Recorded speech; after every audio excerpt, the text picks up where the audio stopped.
नमस्कार, मैं हूं अनन्या शर्मा और आप देख रहे हैं सीजी भास्कर। अभी भाजपा सरकार की स्थापना दिवस थी कुछ दिन पहले और इसके चलते अभी इनका एक अभियान चल रहा है जिसमें रिकेश सेन और वार्ड के जो नेता हैं वो इसमें जुड़कर अभियान चला रहे हैं जिसमें बस्ती चलो वार्ड चलो अभियान। उसी के सिलसिले में मैं अभी वैशाली नगर के गोल मार्केट पे खड़ी हूँ और यहाँ पर अभी वो अभियान की रैली निकल रही है। तो आइए जानते हैं रिकेश सेन से कि उनका क्या कहना है। देखिए, भारतीय जनता पार्टी का स्थापना दिवस और विश्व की सबसे बड़ी पार्टी और उसके हम लोग सब सदस्य हैं और लगातार भारतीय जनता पार्टी का संपर्क अभियान चलता है।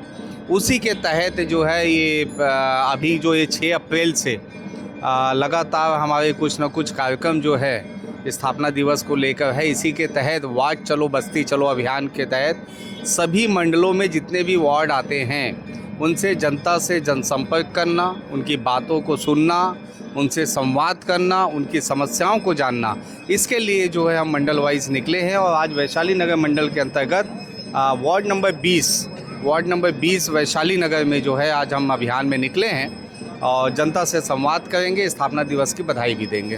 भारतीय जनता पार्टी अपनी अलग कार्यशैली के लिए मानी जाती है। जनता से संपर्क करने का कोई भी ऐसा क्षेत्र नहीं छोड़ती है और गांव और शहरी क्षेत्रों में और जो पार्षद है, जनप्रतिनिधि है, वहाँ के मंडल के कार्यकर्ता है, वो सीधा जनता से संपर्क में आए। इसलिए भारतीय जनता पार्टी का ये जो गांव चलो अभियान है वो हमारे स्थापना दिवस के उपलक्ष्य पर इस पखवाड़े पे किया जा रहा है।